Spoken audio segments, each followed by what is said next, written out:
할렐루야. 식사는 맛있게 잘 하셨나요? 참 우리의 밥이 맛있어요, 그죠? 점심을 맛있게 드셨으니까 이제 오후 말씀도 맛있게 드셔서 영육간의 강건함으로 또 다음 한 주간, 돌아온 한 주간도 승리하시기를 주님의 이름으로 축원합니다. 오늘 말씀은 두 아들의 비유의 말씀을 함께 나누면서 또 은혜를 받고 하늘의 지혜를 얻기를 원합니다.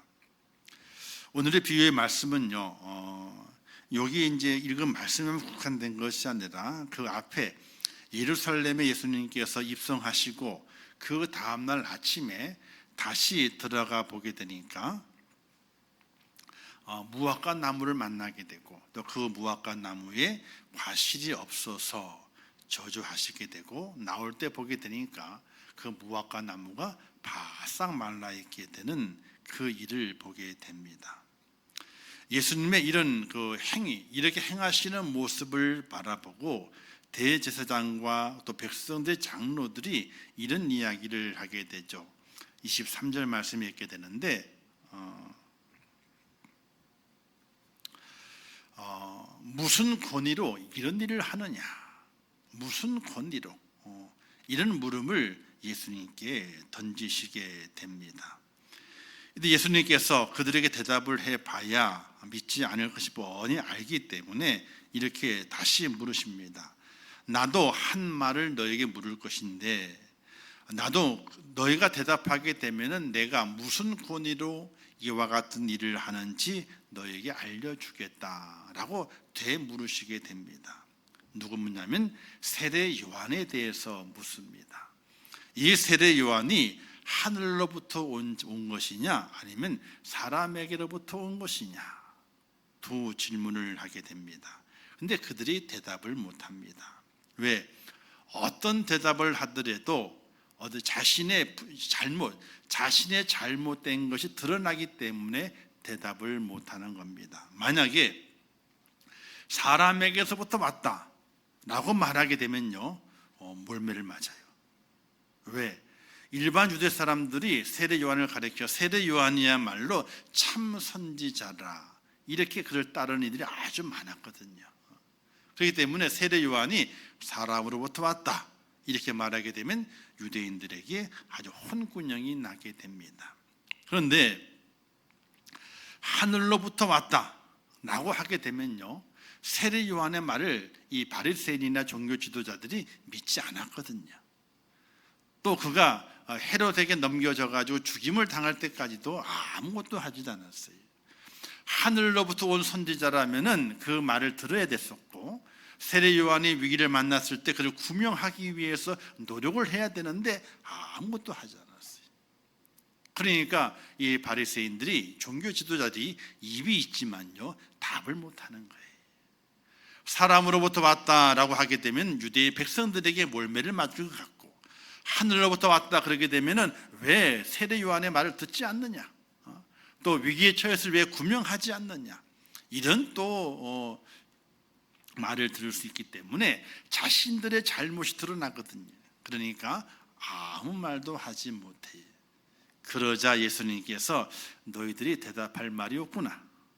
그럼 나도 너희들에게 나의 권위가 어디서부터 왔는지 얘기를 안 하겠다. 이렇게 예수님께서 말씀을 하십니다.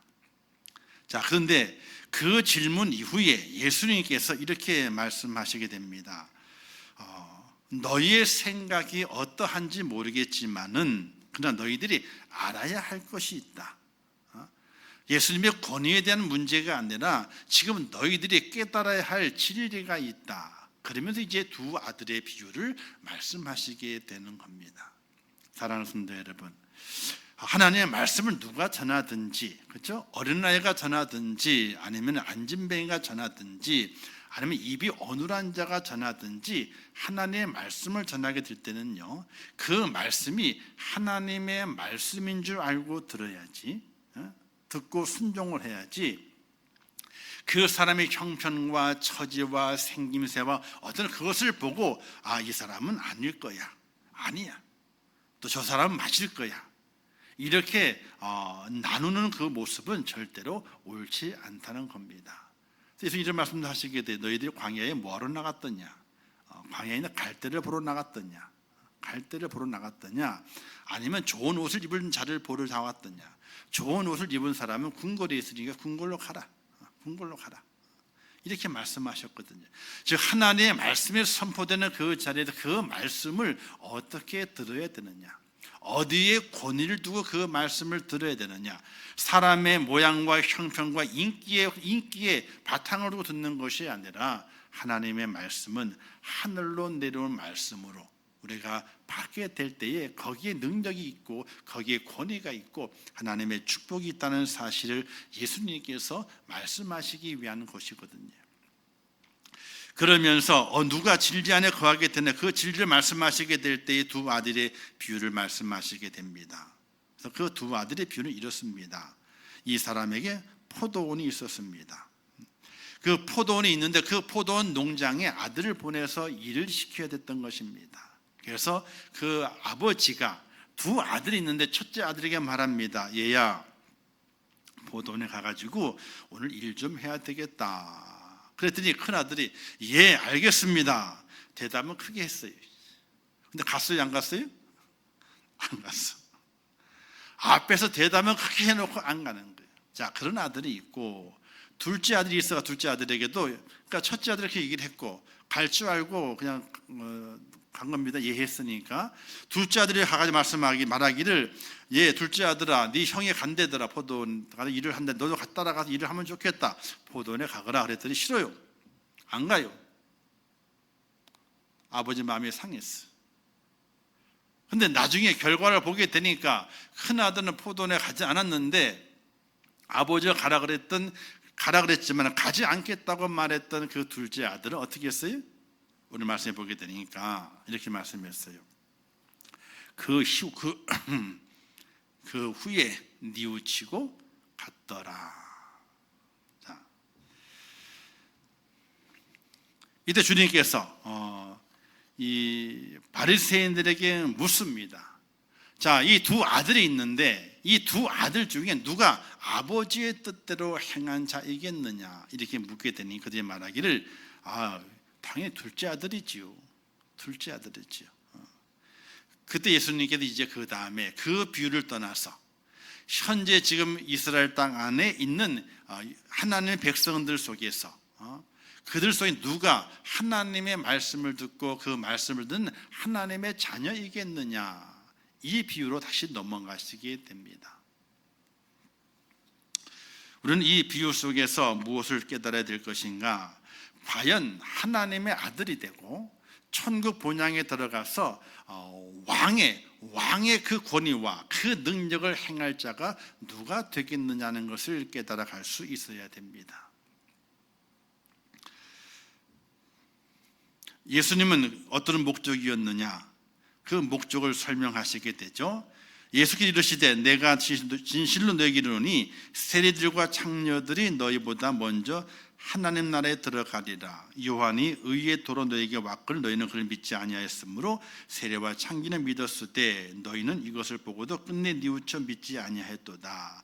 이런 말씀을 하면서 이 비유의 목적은, 진짜 목적은 대제사장과 서기관들과 바리새인들, 백성의 장로들, 그 시대의 종교의 가장 높은 곳에 있는 그들이 너무 교만해서 기득권에 있는 그들을 책망하고 도리어 낮은 자 있는 자, 죄인으로 괄시받고 업신여기는 받는 자들이 하나님의 나라에서 쓰임받는 자가 되고 또 주의 나라에 들어가는 축복자가 된다 하는 것을 말씀하시면서 하나님의 말씀 가운데 진짜 하나님의 자녀가 되는 자는 누가 하나님의 자녀가 되는 것인가, 그 핵심을 말씀하시게 됩니다.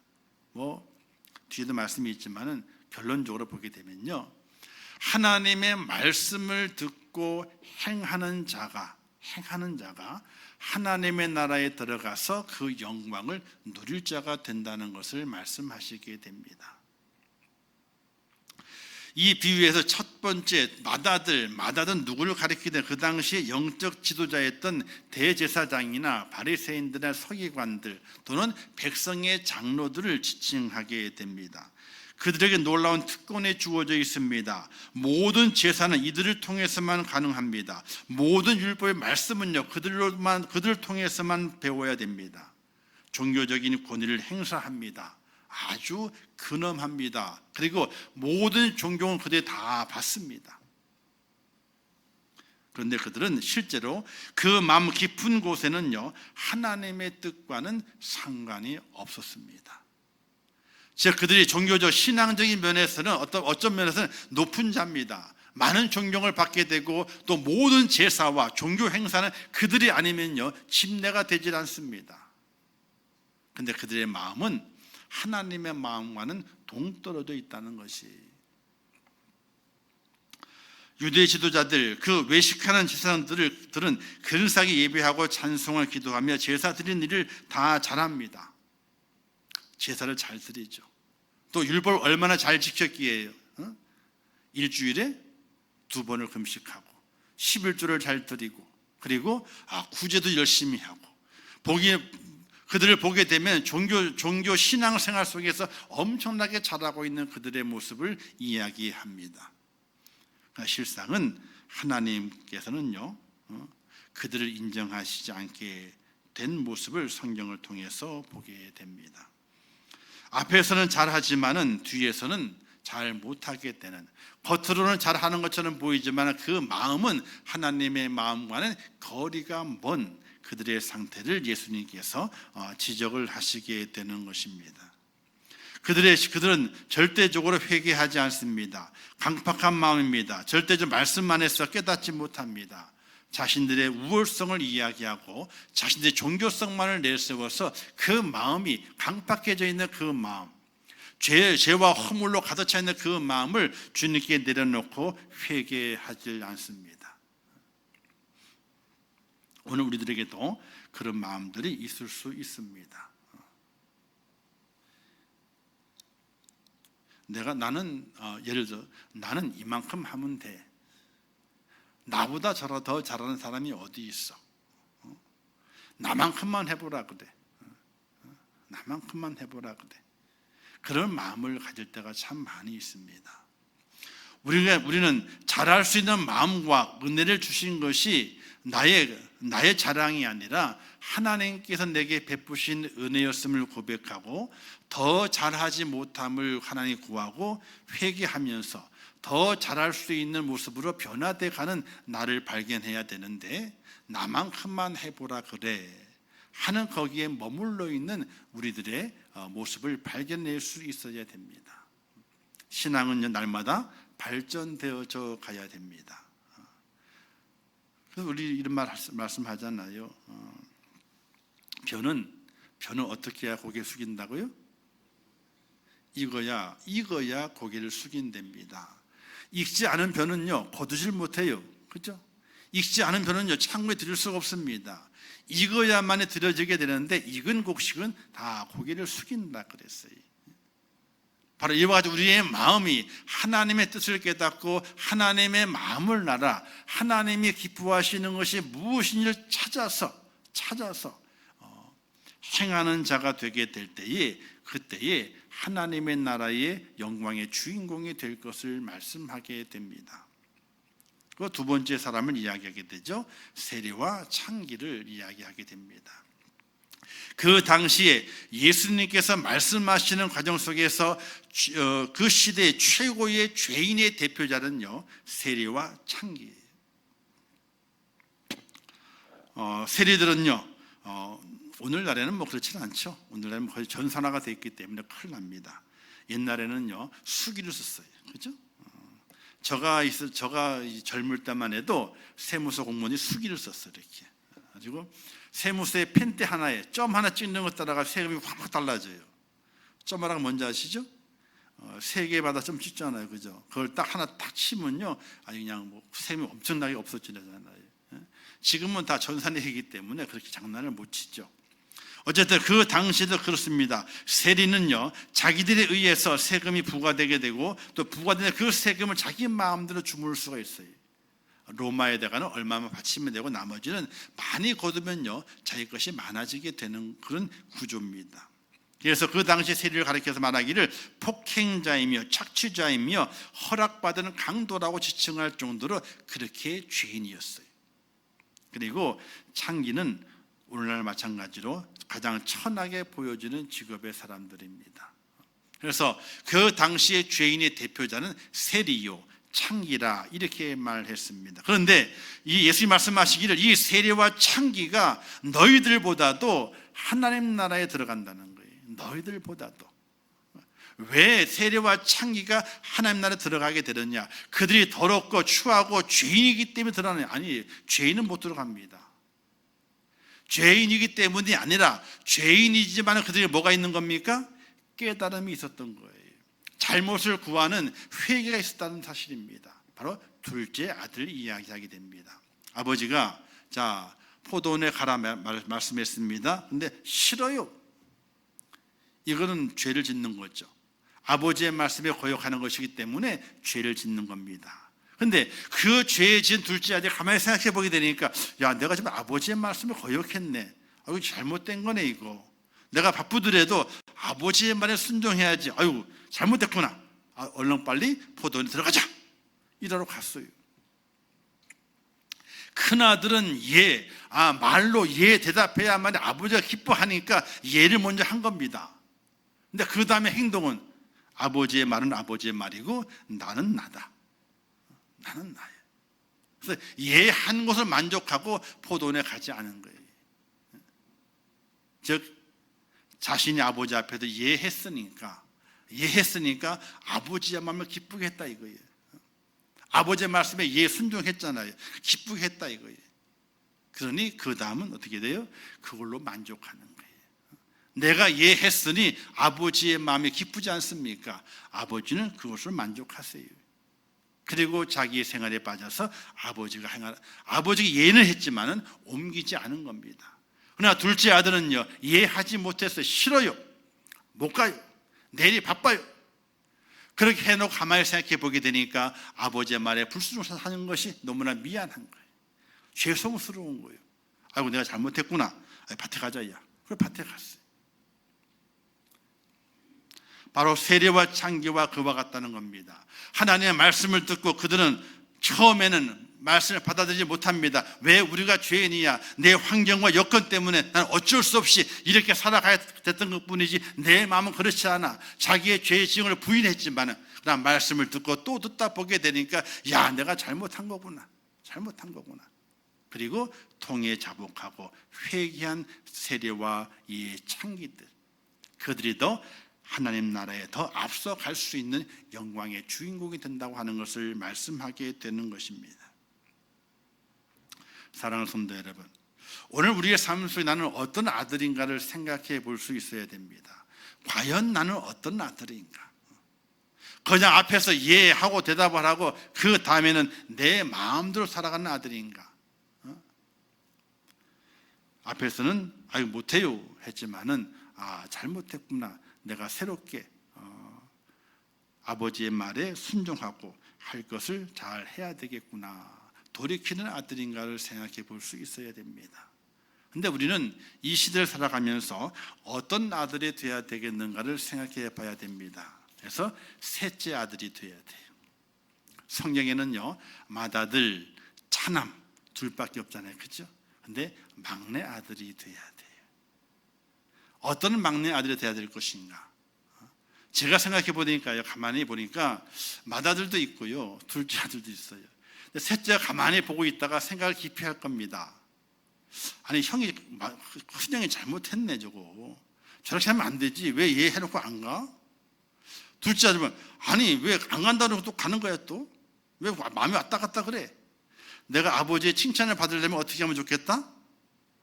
아버지가 내게 셋째 아들아 밭에 가라 그러면 어떻게 돼요? 마지막에 큰 칭찬을 받으면 어떻게 합니까? 자기가 한 대로 가는 거예요. 사랑하는 성도 여러분, 첫째 아들은 되면 안 돼요. 그죠? 둘째 아들 괜찮아요. 그래도 회교 갔으니까. 그러나 더 완벽한 아들이 되기 위해서는 셋째 아들이 되면 어떻겠는가를 생각해 보게 됩니다. 저는 아무리 생각해 봐도 셋째 아들이 좋은 것 같아요. 할렐루야. 여러분 첫째 아들 하세요. 그러면 대답도 안 하고 아멘도 안 하고 그냥 눈도 껌뻑껌뻑 그러고 계시고, 아니 둘째 아들만 할 거예요? 저는 가만히 생각해 보게 되니까, 이 말씀을 가지고 생각해 보게 되니까 맏아들, 그럴 수 있어. 우리가 살아가는 동안에 왜 어떤 데는 자기의 선함이 자기의 능력이 되고 자랑이 돼서 그걸 뽐내며 살아가고 싶은 사람의 마음이 있거든요. 근데 그거는 하나님 앞에서 온당치 않다. 그러니까 둘째 아들까지 되면 좋겠다, 이런 마음도 가집니다. 처음에는 순종하지 않다가도 깨닫고 은혜를 깨달아서 해야 되겠구나 하고 가는 겁니다. 그러나 좀 더 깊이 생각해 보게 되니까 내가 여기다 셋째 아들을 만들면 좋겠다. 성경은 가감하지 말라 그랬지만은, 그래서 셋째 아들을 만들면 좋겠다. 셋째 아들은 아버지가 얘 셋째야 막내야 포도원에 가서 일 좀 하거라, 덥지만 수고해라, 얘 아버지. 그리고 바로 장화를 심고 괭이를 어깨에 메고 그리고 터벅터벅 밭으로 가는 겁니다. 열심히 밭일을 하고 오는 거예요. 자, 그런데 또 생각해 보게 되니까 밭에 누가 가장 먼저 갔을까요? 첫째 아들, 둘째, 셋째 아들. 셋째가 가장 먼저 가서 일하고 있는 거예요. 한참 일하다 누가 와요? 둘째 아들이 오는 거예요. 근데 해가 다 졌어. 누가 안 와요? 맏아들은 안 오는 거예요. 그걸 누가 알아요? 아버지가 아세요. 아버지는 포도원에 밭에 가라 해놓고 팽개쳐 두시는 분이 아니라 그 포도원에 누가 일하러 가고 있는지를 뻔히 보시는 분이시거든요. 근데 가만히 보게 되니까 막내가 바로 가서 일을 하고 있고, 성인은 없지만은 좀 있다가 둘째가 가서 일하고 있고, 맏아들은 장남이라고 코빼기도 안 보이고 있고, 이랬을 때에 그 아버지의 그 마음이 어떻겠냐는 거예요. 저는 성경을 보면서 이스라엘 백성들이 맏아들입니다. 하나님께서 이 맏아들을 보시고 맏아들을 책망하시면서 하나님이 기뻐하셨겠느냐? 아닐 거예요. 우리 가정에서도 맏아들이 중요하잖아요. 옛날에 그랬어요. 맏이 잘 돼야 돼. 그래서 공부도 어떻게 해요? 맏만 시켰어. 맏에만. 나머지는 형편이 안 되니까 너희들은 안 해도 돼. 맏이 최고야. 그랬단 말이죠. 그렇게 그 맏아들의 중요성이 가정에 있는데 그 맏아들이 안 보이는 거예요. 아버지의 마음이 가 있는 그 밭에 안 보이는 거예요. 그 아버지가 그 맏아들을 책망하면서 속 시원하게 이러 하고 속 시원하게 책망을 하겠냐는 거예요. 아니, 책망을 하시지만 그 마음이 어떻겠냐는 거예요. 아마도 찢어질 듯이 그 아버지의 그 마음이 아플 거라 믿어야죠. 사랑하는 성도 여러분, 오늘 말씀에서 두 아들의 비유가 나오지만은 우리는 맏아들이 돼서는 안 됩니다. 은혜를 많이 받았습니다. 과거에 은혜를 많이 받았잖아요. 그럼 현재도 은혜를 많이 받아야 돼요. 과거에 많이 순종했잖아요. 현재에도 순종을 많이 해야 돼요. 왜? 그래야 맏아들이 아니라 둘째 아들이 되기도 하고, 아니면 셋째 막내 아들이 돼서 하나님의 그 영광에 동참하는 축복, 은혜와 하나님의 그 사랑을 받는 하나님의 사람이 될 수 있다는 사실이.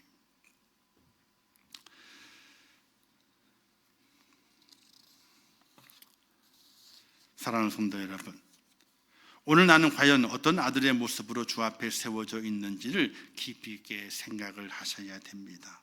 그냥 믿음생활을 하게 될 때에 오늘 주일이구나, 예배나 드리자.